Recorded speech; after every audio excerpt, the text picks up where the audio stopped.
Welcome and thanks for joining us. We're happy to provide this opportunity for our alumni to hear from the UNK coaches. It's been a great year so far for the Lopers, and we're excited to kick off the 2022 spring season.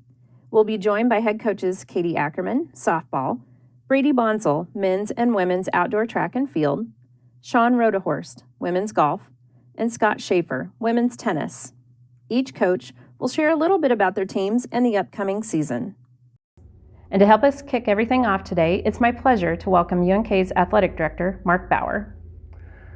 Well, first I'd like to say hi to all of our Loper alumni and fans, and appreciate you taking the time to join us today. We are looking forward, obviously, to our spring sports. You mentioned the coaches, and however, we're kind of finishing up right now our winter sports. Basketball is getting ready for the MIAA championships. Wrestling heads out to the regional championships this week, and their nationals are in a couple weeks. And swimming's finished up, and so we're gradually finishing that, and we're going to have a little crossover here with our spring sports. But our spring sports are underway. Our tennis team's gotten off to a great start. They're 5-2 on the year, and they've had some really tough competitions this year already with Drake University and Augustana, and so we're looking forward to what they have going on. Golf, they had a great fall semester, and so they're excited to get going. Got some transfers in that hopefully Sean will talk to you a little bit about. And then softball, building the program, their hope, they have some goals to make it to the postseason this year, and I know Coach Ackerman's got a lot to tell you about that as well. And then obviously our track team, gosh, I tell you, they're breaking all kinds of records this year, and I know Coach Bonds will be excited to share that with you as well. I want to thank everybody for their support and being able to attend some of our events. If you're unable to attend, I wanted to share with you this year we started Loper Vision, which is run through our Blue Stream conference MIAA network. And so if you're not able to attend in person a home event, please take time to jump on. It doesn't cost a lot to attend those, to be able to view those events. But again, we know you're there supporting our teams, and it's information that we can share with our coaches. So looking forward to a great year. Again, if you're able to attend, love to have you there at our home events. And please don't be a stranger. Come introduce yourself to me if I haven't met you personally. But we're looking forward to great things this spring.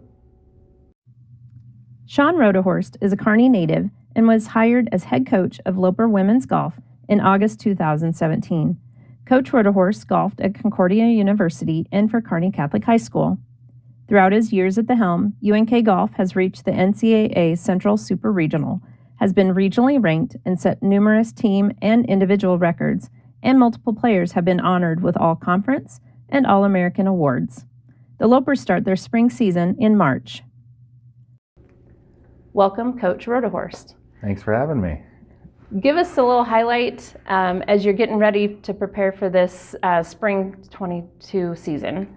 Yeah, so I guess to start with that, we'll kind of look back at the fall, just kind of how the fall went and what we're kind of building off of. So the fall we played 5 tournaments, and then the spring we played 5 tournaments. They all count the same. I get that question a lot. It's not like, a fall exhibition series or something like that. So the fall, we started off the year going down to Missouri, basically East Kansas City, and ended up getting 3rd there, played really solid there against a good field. Went to Minnesota, got 2nd place up there, and Fabiola Gonzalez, who's one of kind of our senior leaders, she's been a real consistent player for us for 4 years now. She ended up getting co-medalist that week, so co-champion, which was good to see. And then we went down to Central Oklahoma, UCO, went down to their tournament. We ended up kind of breaking quite a few records down there, which was good to see. Ended up getting 2nd down there against a really good field. So that kind of really helped us in the rankings. And then finished out the year down in Arkansas, which is where we hope to go back to. They host regionals this spring, so hopefully we can get back down there. Played pretty solid there, but it was good to learn the course and everything, and then ended up at Central Missouri and getting runner-up down there too. So then as we move towards the spring right now, it's getting nicer outside, so we're able to start doing a few things outside now. Obviously everyone from the fall is back, and actually added another young lady, Sophia Lazerna from Columbia, who I think has the potential to make some impact as well. So as I mentioned before, Fabiola Gonzalez is she's a fourth-year player for us. She's actually going to come back next year, so I don't really quite know what to call her, a fourth-year junior or whatever. But she's been a real consistent performer for us for 4 years, both on and off the course. Then freshman Juliana Botero kind of stepped into a pretty big role right away. Brooke King, another freshman, kind of stepped up again. She's really been putting in work over the winter, so excited to see what she can do. Allison Comer and Paige Lucero are some upperclassmen that have kind of just steadily progressed. And then we have Avery Mitchell and Kendall Colby that are kind of improving every day and ready to challenge for a top 5 spot as well. So excited to get started here soon and down in Arizona, where they've been playing golf a little longer than we have. So a little greener than it is right now, but excited to get started. So we'll go there, go to kind of southern Colorado, CSU Pueblo, and then we'll go to Newton, Kansas, basically North Wichita, which is also where conference is. So we'll end up going there twice, and then go up to Wayne State, a little closer one for us. Don't have to travel quite as far. And then, like I said, hopefully we can get back down to Arkansas if we qualify for regionals again, which, if we keep working, we should be in good shape to do so. So tell us a little bit about what the conference looks like, who some of your main competitors are, and some of those matchups that you're looking forward to. Yeah, so the conference is getting better every year in golf. What we would have shot, a couple of years ago that would have qualified for regional and everything, there's not a chance that would have. The team that really has emerged over the last couple of years is Rogers State down in Oklahoma. They were a team, we play against them a lot. We play with them in the same groups, girls are friends and everything, but we were right next to them, but just could never beat them in the fall. When we get second or third, they seem to be, just a couple strokes ahead of us. So we know if we're in contention with them, then we're doing well. Regional rankings just came out and they're number 1 in the region. We're number 6 right now. So other than Rogers, 2 through 5, we've beaten at different times. So kind of the Oklahoma schools are, go figure, golf, the Oklahoma schools, Northeastern State, Central Oklahoma, Rogers, they're always pretty solid. Central Missouri's been really good for a while now. And then we compete a lot against the region as well. So, some different conferences, the Great American Conference and the NSIC Conference. So Arkansas Tech, Henderson. So again, some of the southern schools we compete against quite a bit. So when us, cold Nebraska kids beat the southern schools, that's always kind of a little notch on our belt, we like to think. But so yeah, Rogers has been a good opponent for us all year, and we really love playing with them. So hopefully we can take them down a couple times this spring. You mentioned where you're sitting in the regional rankings. Mm-hmm. How does the regional rankings work for golf, and how do you qualify then to go on, but where you're hoping to get down to Arkansas? So they changed around the regional structure a little bit. So now 9 teams from the region, because basically those 3 conferences I mentioned earlier, the NSIC, obviously the MIAA, then the GAC, the GAC. Between those 9 teams make the regionals. Right now we're rated 6, so as long as we keep doing what we're doing, we should be fine. Regional rankings basically work, so let's say like UCO that I mentioned where we got 2nd place. That was really good for us because there was, I think, 18 teams, let's say. So when we get 2nd, we have a winning record basically of the teams 3rd through 18th, and we have a losing record against the number 1 team. Or if you get 6th, you have a winning record there.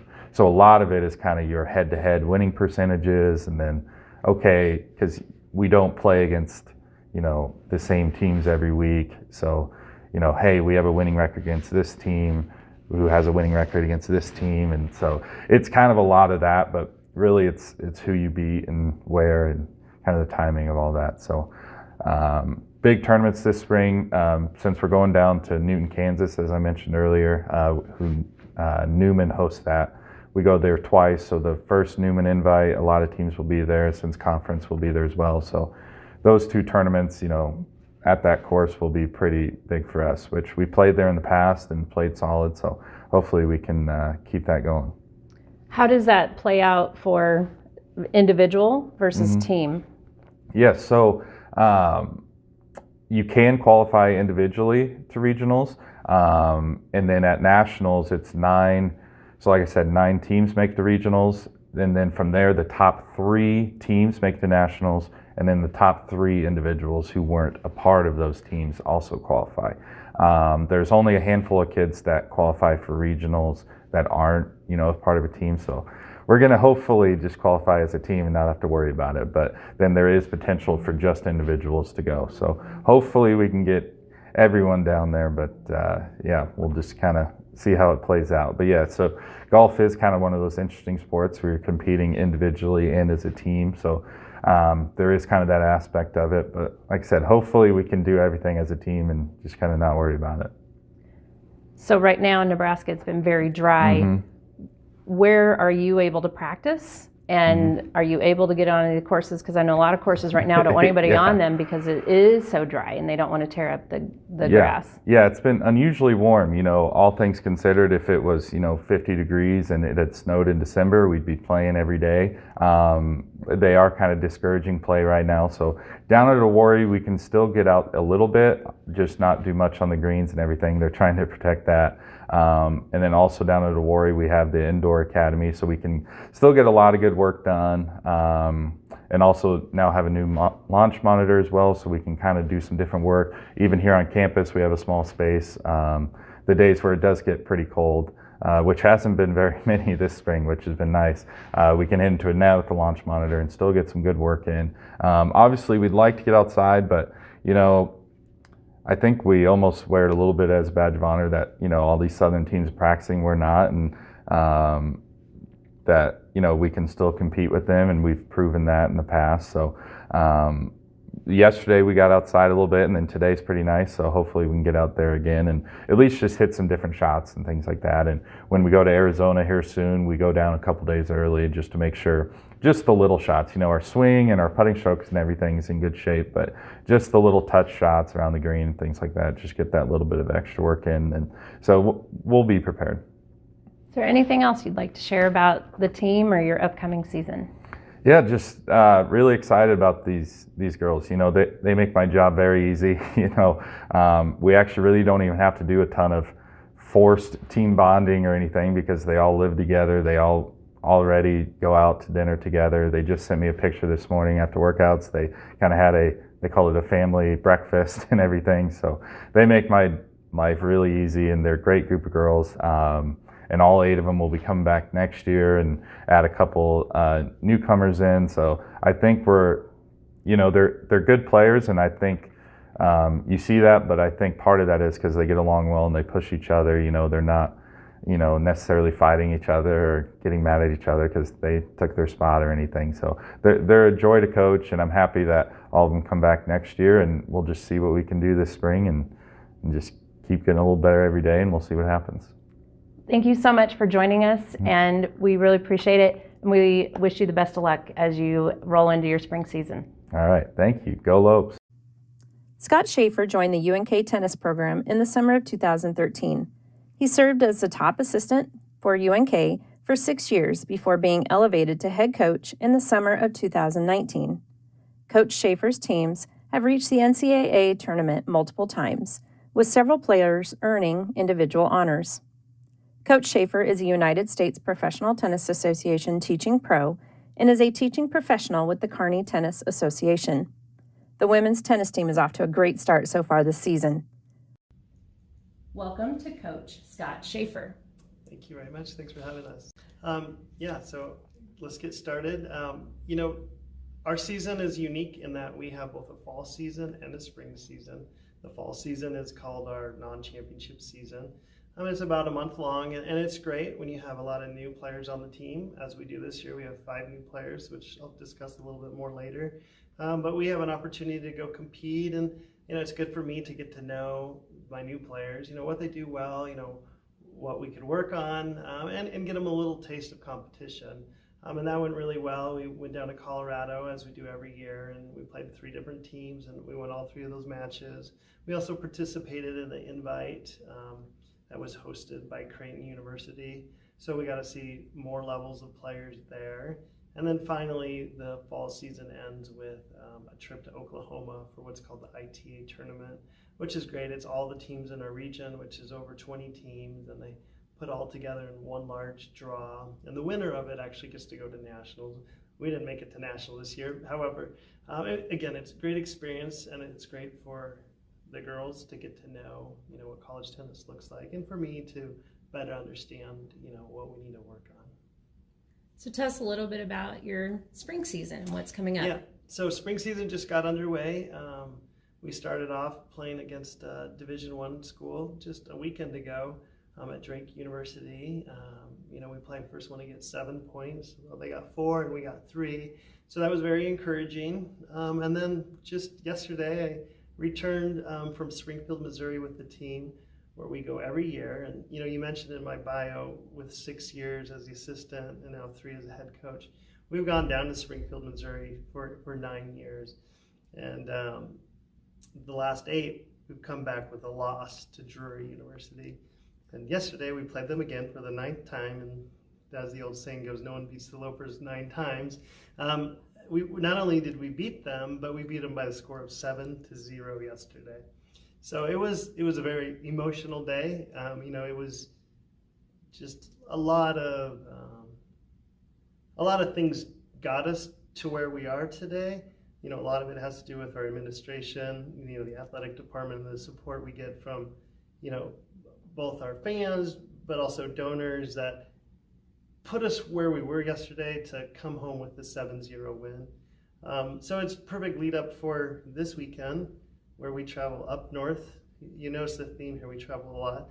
Travel up north to Sioux Falls to play Augustana University, who I don't think we've ever beaten in school history either. And they are number 16 in the nation.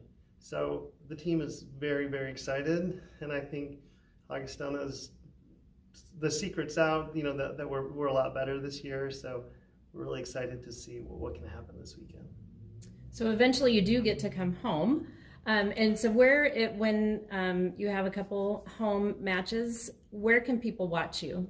Yeah, we have a few in March. We have some teams within our region from Minnesota. We have 2 different teams coming down on 2 different weekends from the conference, the Northern Sun Conference from Minnesota. I think it's like March, I don't know the exact dates.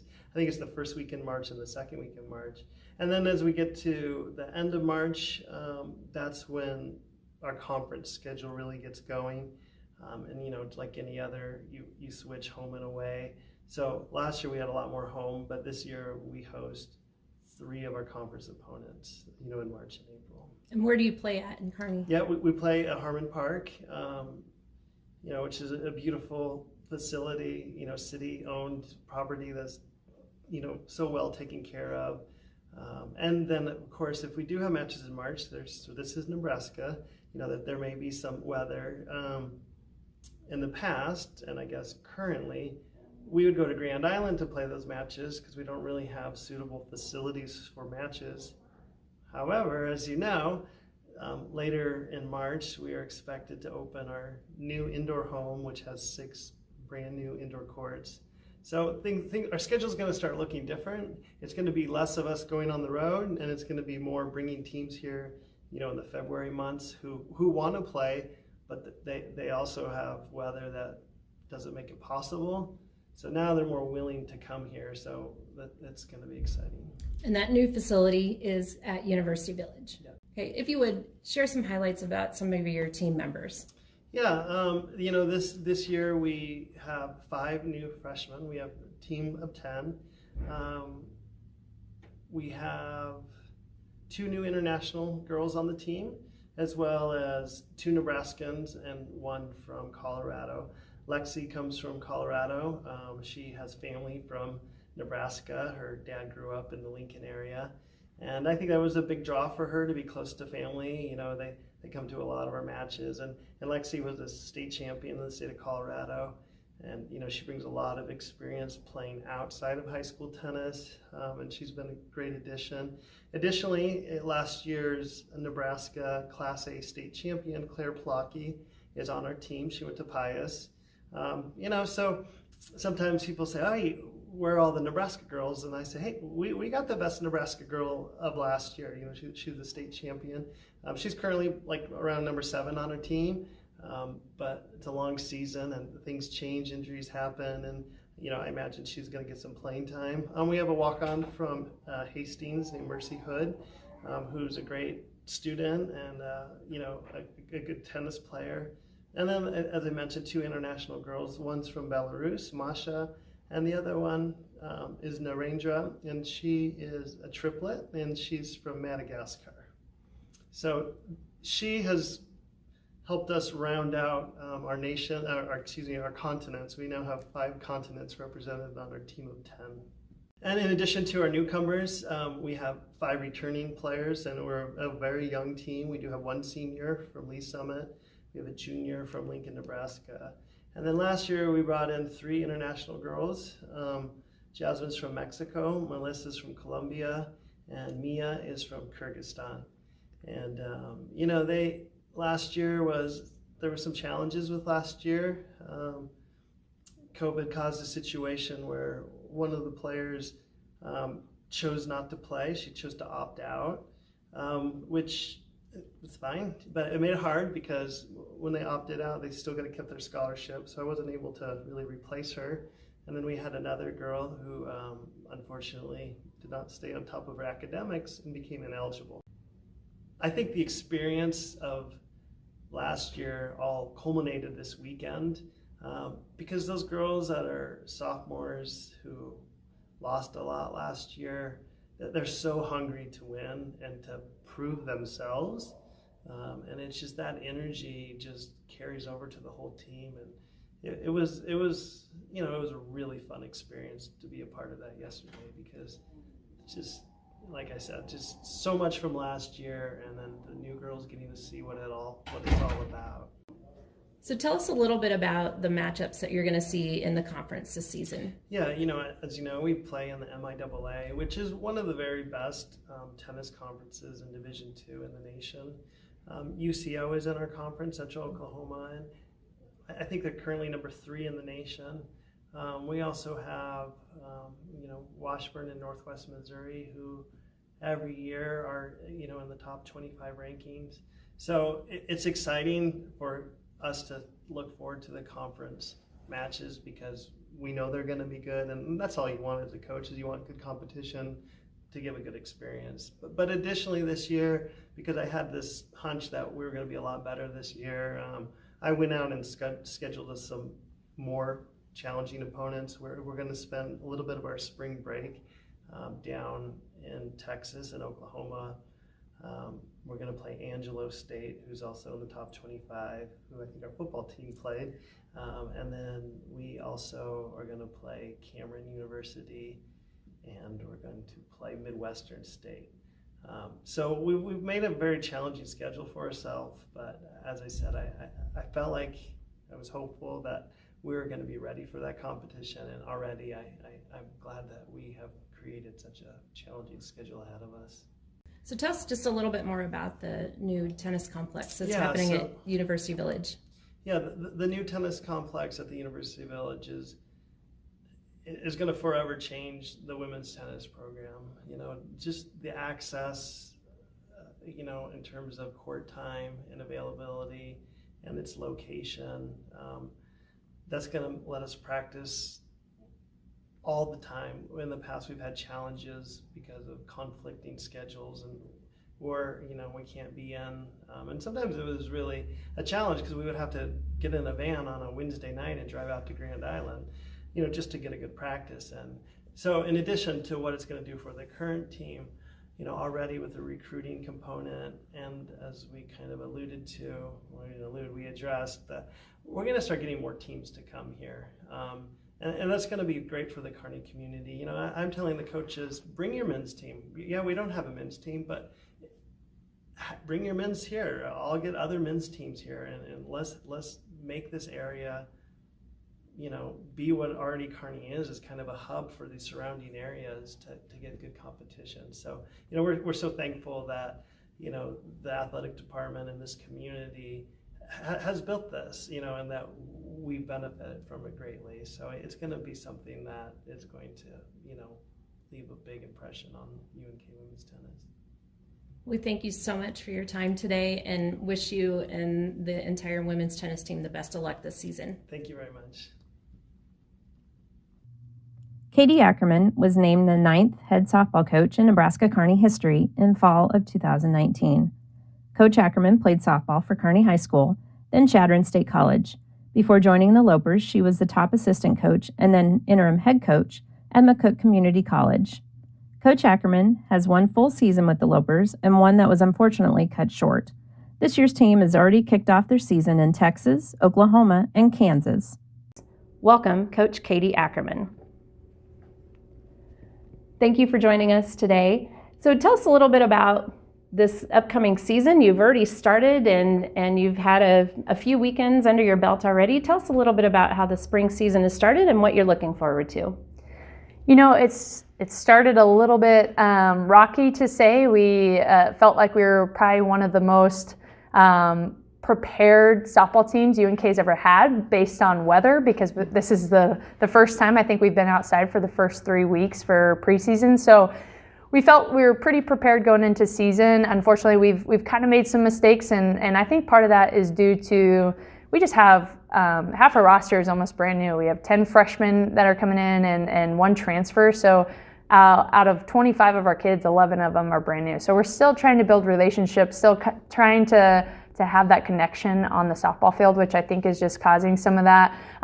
It's nice to be able to work through these things through preseason, so we're pretty fortunate. But I'm pretty. I was pretty frustrated with certain things that are coming on, but I'm still pretty impressed of where we're starting. I know we're only 3-7, and that record to some people is obviously not great, but within that record, there's still 4 games that we've lost to by 2 runs, and most of those teams are in the top 25 or have been in the last couple of years. So we're really battling close with some close opponents, and I like where we're going. I think our team is understanding of kind of what we're trying to build here and the culture and direction we're going. That was a little difficult for the last couple of years, trying to build that early, because the first season got cut short. I was only with those kids for a few short months, and then I didn't get to see them from March all the way to next August. And then we really had to start things really quick coming back.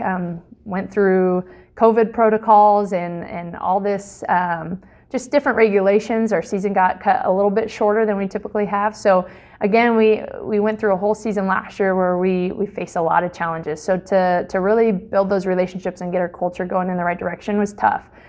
So this year, I think we're starting off on the right foot, and we're finally able to build some of that foundation and really reach for some values and missions that we have asked our kids to do. And so we're getting there. I really tell everybody to hang in there with us, because we're not really showcasing who we are yet, and that's what's really exciting. So I tell everyone 3-7 is maybe not great, but at the same time, our kids are putting in extra work because they truly want to be just a team of excellence and a team that wants to go to what our goal is, and that's making conference tournament for the first time in MIAA history within our program. So you start on the road for several weeks. When do you start your conference play? So yeah, we actually have 35 away games and only 14 at home. So when you think about that, that's a lot of travel for our kids, and it's a lot of missing school and a lot of stress there. So we really have to try to balance all of that and make sure that we're recovering after those weekends. But so we actually have 2 more weekends away, and then we go down to Washburn and Topeka, and then we head to the Drury tournament in Springfield, Missouri, and then we open up to conference tournament back in Topeka. So we're heading to Missouri a lot, and our girls, they might get sick of the bus rides, but I think we're going to be okay. We're going to be used to home games, so we're going to be used to playing on somebody else's surface, and I think that's really going to prepare us for that first weekend at home against Missouri Western. So you mentioned you've got about a 50-50 split of new versus returning. Who are some of those key players that maybe bring you some stability, and then maybe a few new ones to watch? Our upperclassmen, they're all in our top roster, our top 9, so they're providing just a lot of veteran experience inside our lineup, and that's what we need right now. You have to score runs to win, so we need all that back in our offense. On defense, they take ownership for everything that they do on the field, and that's what we really need. We need them to step up in roles and be as communicative as possible and build that cohesiveness, because we have quite a few freshmen that are stepping up into roles that are high pressured situations, so we need that veteran staff to help them kind of calm and just kind of stay present in the moment. And so we have Katie Gosker, who's behind the dish for us. She threw out 70% of runners last year as a catcher, and that is absolutely phenomenal. And the way she's seeing the ball right now, she's going to be really fun to watch in the box. She's already put up a few home runs, which is really fun to see. And then we have a veteran outfield. We have a returning sophomore and then 2 seniors in the outfield, and just an enormous amount of speed, and their arms are just very proficient, so it's really fun to see them. And then in the circle, Kelsey Goodman, who just really relies on limiting walks and trying to get up in the count with her numbers. It's awesome to see that veteran in there, to be able. She's really shown over the last couple games that she's thrown in what she's capable of. So to have that just reassurance in the circle is something that we need. And then we have a sophomore, Maddie, lefty. Right now her opponent average on the left-handed side is 174, so she's really attacking left-handed batters, so she's definitely a force to watch. She has grown from a freshman into that sophomore role, and she's going to throw a lot of innings for us, so she's going to be one for sure to watch.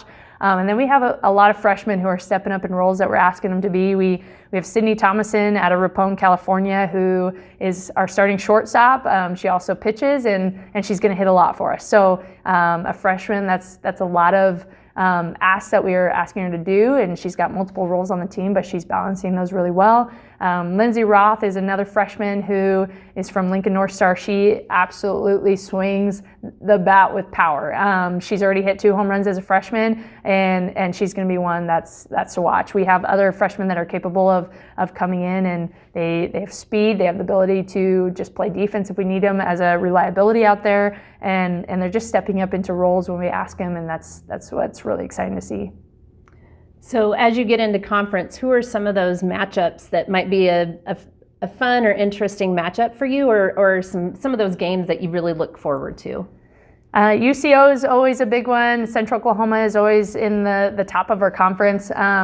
We really came off of a good note last year. They were ranked 20th in the conference, or in the nation last year, first in our conference, and we beat them the first game 5-4, and we just lost by a few runs in the second game. So we came out with maybe a sweep against a top-ranked, top 25 team, and so we're looking forward to playing them again. They've returned almost their entire staff, and so it's going to be fun to maybe see what we can do against a top-ranked team. And then Central Missouri is also ranked right now in the top 25 as well with UCO. So to see 2 teams ranked in the MIAA in the top 25 is awesome to see for our conference. I think that really showcases the talent in our conference. I know we're not ranked where we should be, but I think just based on where we're going, we should, if we handle the ball well and just play the game against the game, I think we're going to see us competing well against some of those top teams. So Fort Hays is always a rivalry of ours. We open up with them at home, which is really fun to see, March 26th. So we have a 2-game series against them. That'll be our first home series too. So to open up against our rivalry at home, I think that's going to be really fun, and our kids are going to be well prepared for that. So you mentioned your home games. You don't have many of them, Nope. So there's limited opportunity for people to come out and watch. But when you are home, where do you play at? So we fortunately get to play at Patriot Park, and all of our home games will be out at Patriot Park.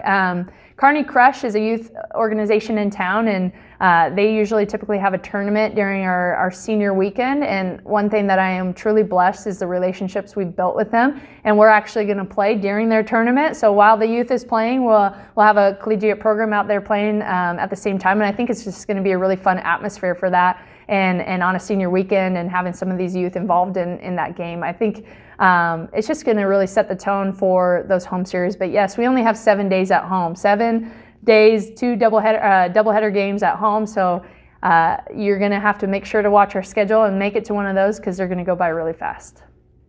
Is there anything else you'd like to share about the softball program and your upcoming season? I'm just I really want to say thank you to some of our past and former players, because they've really been the stepping stone of where we're trying to go and where we're trying to lead this program. And I know they went through a lot of challenges. I mean, our first year they got cut short, and so the seniors kind of missed out on an opportunity to play their last year. And they had a new coach coming in that I'll be honest, I had a lot of high expectations for them, and I put them through a lot of change. And changes, especially during a pandemic, was not easy, even for myself. And so we kind of played tug of war for a while, and those kids stayed with me. They stayed resilient, and they persevered through a lot of things that I tried to do. And even last year, just getting cut short some games, and some of those players trying to work through a lot of even more higher expectations that I put them in. But they stuck through it, and I want to tell them, first of all, thank you for that, because I think that's really set a lot of the foundation of where they wanted to go. And really, to look back, I mean, no matter how the season ends and where we go in the future, I just want to say, I mean, they're the reason for the positive direction that we're going in. And then obviously our current players, they have a lot to kind of, you know, they've got a lot under their belt because these kids have stepped up for us. And so they have a lot of good shoes to fill, and their work ethic is really kind of unmatched compared to a lot of programs that I've been in, even when I played. So I'm just thankful that these kids are buying in. They understand the vision that we have, and they put in so much work. They eat, breathe softball and love it, and you can't ask for anything else. So I'm truly blessed to be able to coach these kids. They make me a more positive person every day just because of their positivity, and they just want to win and be competitive and really, honestly, bleed blue and gold. That's something that we've really kind of challenged them to do. Be everything about blue and gold and be a part of this program and represent us in the most positive way possible. So I'm really thankful for where we're at, and I just tell everybody, you know, stick with us, stay with us, watch us. We're going to be something to see here in the upcoming months. We're so glad that we have you here at UNK and wish you the best of luck in this upcoming season. Thank you. Brady Bonsall is in his 15th year as the men's and women's track and field coach. During his time at UNK, he has seen student athletes qualify for NCAA Division II championships in both cross country and track, set numerous school records, and earn All-American and academic All-American honors. This past fall, he was named the MIAA Women's Cross Country Coach of the Year. The track and field teams are wrapping up the indoor season and will start the spring season in late March. Welcome, Coach Brady Bonsall. Thanks for joining us. Yeah, so absolutely. You're wrapping up the indoor season, and you're getting ready to head into the spring season. Yep. Tell us a little bit about how the indoor season has gone, and then what can we look forward to for the spring season? Right. Yeah. As far as the indoor season, I think we continue to be strong in kind of some areas that have traditionally been good for us. The throws in particular, that goes back years and years, and continue to be strong there. Have a number of people competing at a pretty high level. Now the overall level of Division II keeps going higher. So I would say right now that's a crew that has depth on both the men's and women's side. We maybe just at this point, don't have the big hitter that's coming through and going to be top 5 at the national meet and that sort of thing. But from a conference level standpoint, and keeping in mind that the MIAA is such a good track conference, we definitely have people who are contributing at that level. And so a little bit of the not having the national qualifier there is, one is an injury that we had early in the year that was season ending for Jordan Dockweiler. She's someone that we thought could be a national qualifier, but if you look at guys like Andrew Schuler and Ross Berggren and Connor Wiggins and Alex Garacki, and on the women's side, Cassidy Snyder has kind of definitely stepped in and filled a role for us as a senior, and have people coming up like Carly Sylvester and such. And I always get nervous when I talk about this. I'm going to leave somebody out that's really important, but that crew's doing really well. The high jump recently has been a good one for us. Again, on the women's side, we have 3 people that are 3 of the top 10 in the conference. Our national qualifier, our All-American from last year, is another one who's dealt with an injury, but she's coming back from that, and so Abby is doing better and better for us. And as we get it, and keeping in mind that last year she was pretty good indoors, she was an All-American outdoors. So even though she missed some time because of injury indoors, she's maybe actually on a similar timeline. And then you got All-Americans like Braden Sorensen and Montrez Jackson, and even a freshman like Trevor Bills who are doing really well. In the sprints and the hurdles and the horizontal jumps, that's kind of Coach Blackwood's group. I think the big standout in there is definitely Micah Sweetberg, small town guy from Wallace, Nebraska. He's I can't tell you how many MIAA coaches love Micah Swedberg because he's a little undersized and he's not the prototypical 400 guy. I remember last year he would be competing against this guy from Northwest Missouri who literally looked like a gladiator, but yet they were equal in the 400. And so Micah continues to do really well. And then you have people like Rebecca Rowe and Nicole Messbarger and Haley Shaw and Claire Cornell in the horizontal jumps who are doing well. And then on the distance side, the women's distance crew won the conference meet in cross country in the fall with depth. Well, you get into track and you got to have those big hitters.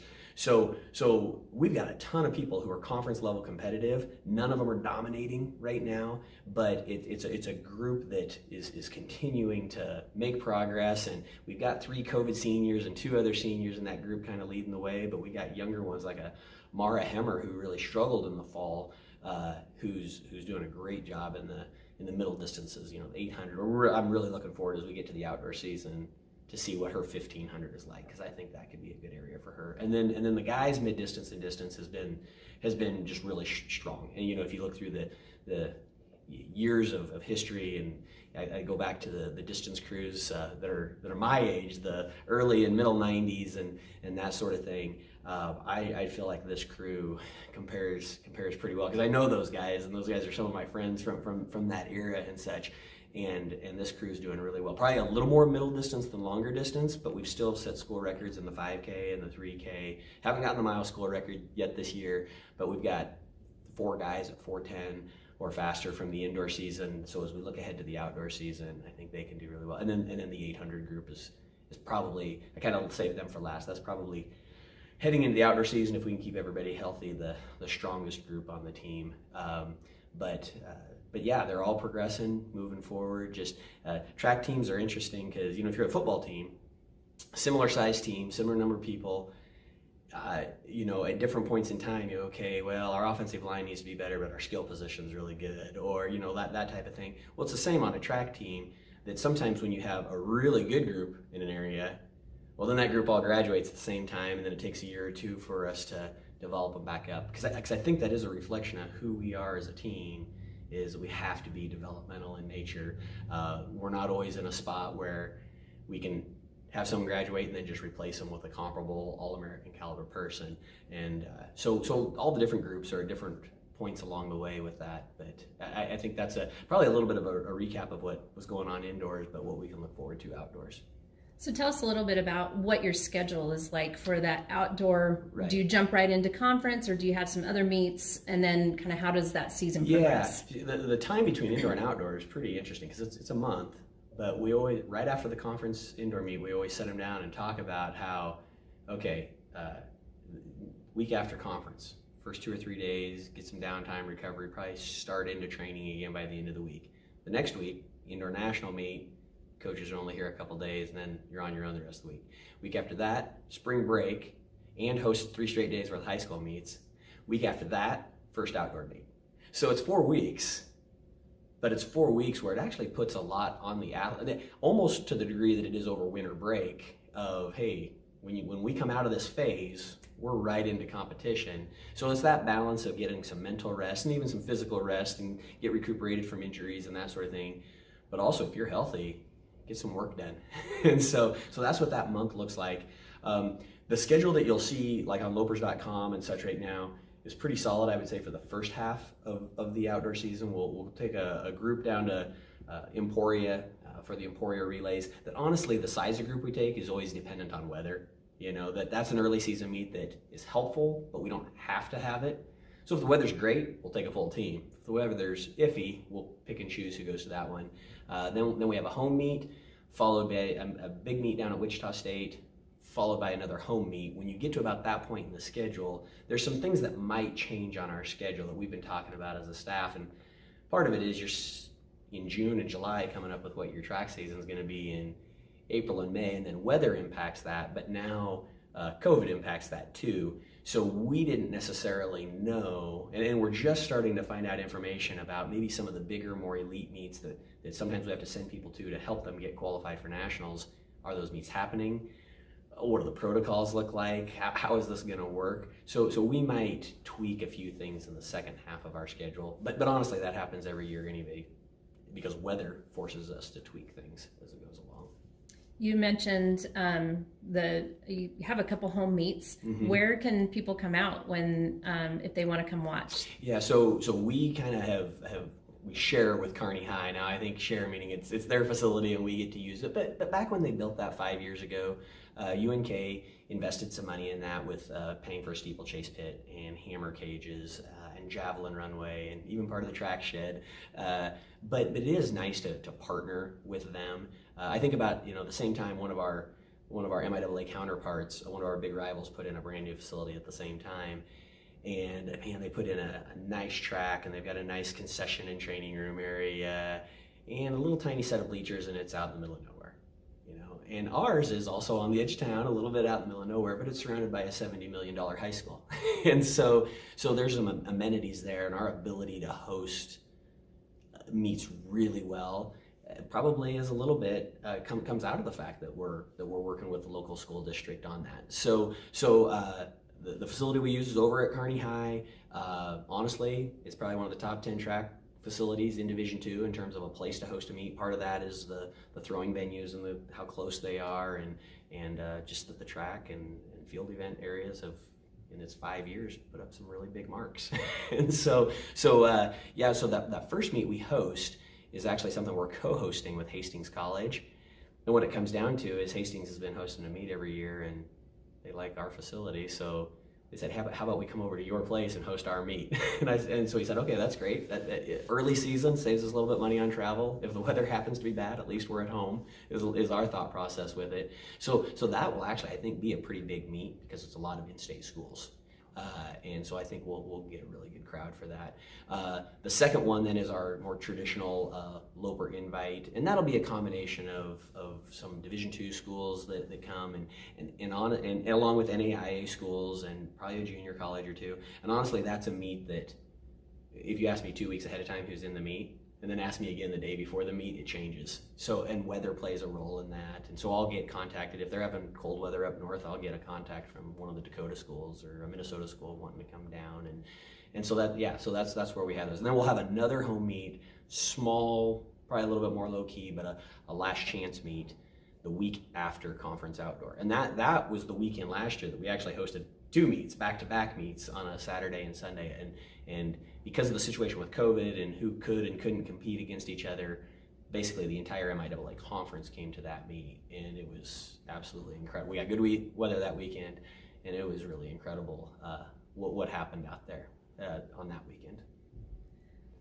Who are some of the teams that you maybe are the rivals or the teams that you really look forward to competing against? And I know that's different for all the different events, but who are some of those teams within the conference? Yeah, that's a good question though, because who are our rivals in the MIAA? So right away, rivals, Fort Hays.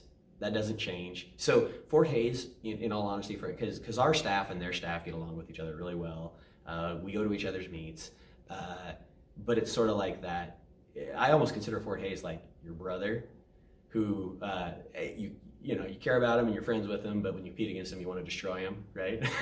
so I think that's the kind of relationship we have with Hays. I think Northwest Missouri for us, because they're just as close to Lincoln and Omaha as we are, and so they recruit that area. And Northwest has a good brand with the success that they've had in some other sports, and so that's a natural rival for us because it's actually an MIAA school that's out of state, but they always have Nebraska people on the team. So for our athletes, they're competing against someone that they competed against in high school even. So those two schools for us, I think is just natural. And I don't know for them if it's the same rivalries. I just think those are just our two most natural rivals. Within the conference, schools like Pitt State, Central Missouri, those are two of the big ones who've got a long history of success in track and field, and honestly have a lot of resources, scholarship-wise, facility-wise, that sort of thing that help in their success, but they're also really good programs. But there are so many good programs in the MIAA. I think Lincoln University, I don't think of it as having a rivalry with them, but their coach, he's from Jamaica, and he recruits primarily from the islands, so Jamaica, Bahamas, Miami, New York, which have high Jamaican populations. So man, the sprinters and the jumpers that they bring to the table are good. But then you have someone like Emporia, who I think as a program, we're more like Emporia than any other program. And a little bit of it is the resources they have compared to the resources we have. It's interesting because their event areas of emphasis might be slightly different than where we're strong, but yet we think a lot alike. You know, their head coach is a sprint coach and I'm a distance coach, so we probably more freely share information with each other since we're not directly coaching against each other. And it's just interesting in talking to the Emporia coach how much we are like them. Is there anything else you'd like to share as you get ready to move into the spring season? You know, we're just excited. The more time goes by, given, you know, you look back, I can't believe it's 2 years ago that we didn't have a season, and then the following fall didn't got to compete in a couple cross country meets, but didn't really have a season. You know, you look 2 years later now, and really what that time period did to Division I and Division II track and field, to be honest with you. There are certain event areas that are better than they've ever been. And I don't know if that's because you have 5th and 6th and 7th year COVID seniors hanging around out there in college athletics, because I think that's in all sports at all divisions. But maybe too, I know for me, the level of thankfulness, gratefulness that I have for what we get to do is as high as it's ever been. And I think when you operate from that more thankful mindset, your ability to roll with the punches and deal with adversity and hurdles that come your way is different. Your reaction when things don't go perfectly isn't, oh, woe is me, look what happened to us, as opposed to being grateful for the opportunities that we have. And I think that's really, in a lot of ways, changed my mindset and how I approach things. And it's a little more freeing, and you put less pressure on yourself to go perform, because most of the pressure that we have when we compete is self-imposed, right? It's expectations that we place upon ourselves, and so I've seen, for me personally, that kind of come out in the last couple of years. Not that I don't still get frustrated with some of the things that we're dealing with, but it definitely has, I think, made me a better coach. Well, we appreciate you being part of the UNK program so much, and for all the student athletes that you've coached over the years, and wish you the best of luck as you move into spring 2020. Yeah, thank you. I appreciate it. Loper fans, thank you for joining us. Thank you for listening to the coaches talk about the spring 2022 season. It's already been a great season for Loper athletics, and as you can hear, there's a great deal of optimism about what's to come this spring. We're so excited to have you as part of these things. The Zoom format really allows us to engage with people wherever they're at when we record these things and when we share them live, but that you've taken time to listen to what's going on with Loper athletics is really important to us, and we know that athletics is definitely a way that people connect with the institution on an ongoing basis. So we appreciate your support. Look forward to seeing you at future face-to-face events and engaging you in these formats as well. For now, go Lopers.